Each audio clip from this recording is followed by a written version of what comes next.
Et si je vous disiez vitesse, sensualité, audace féminine? Vous imaginez sûrement une icône du luxe des années 30, ou bien une star de cinéma. Eh bien non, c'est une artiste, Tamara de Lempicka.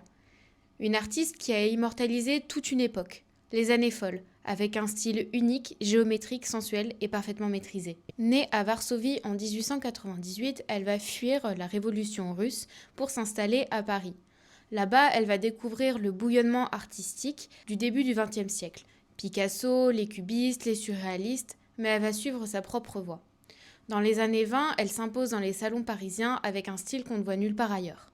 Décors sculptés, des contours nets, des reflets métalliques.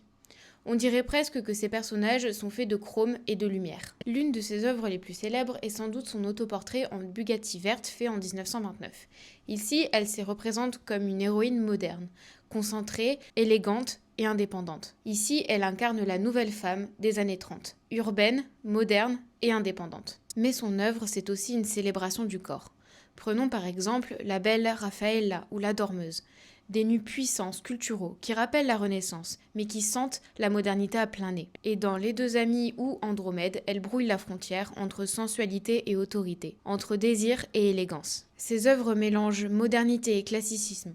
C'est sa signature. Elle s'inspire aussi beaucoup de la photographie et de l'architecture. Regardez par exemple Musicienne. Des plis parfaits, des ombres nettes, une lumière presque artificielle. On dirait presque un film. Ces portraits mondains, comme Madame Boucard ou Portrait du Duchesse de la Salle, transforment ces véritables femmes de la bourgeoisie en véritables icônes.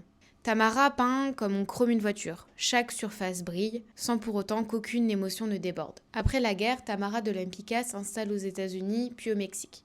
Le style art déco va passer de mode, toutefois elle va y rester fidèle jusqu'à la fin de sa vie. Aujourd'hui, ses tableaux se vendent à des prix records et son image est associée à la mode, au design et parfois même à la photographie. C'est une femme qui a peint la modernité avant que celle-ci ne devienne un cliché. Tamara de Lempicka, c'est une artiste libre, audacieuse et surtout intemporelle.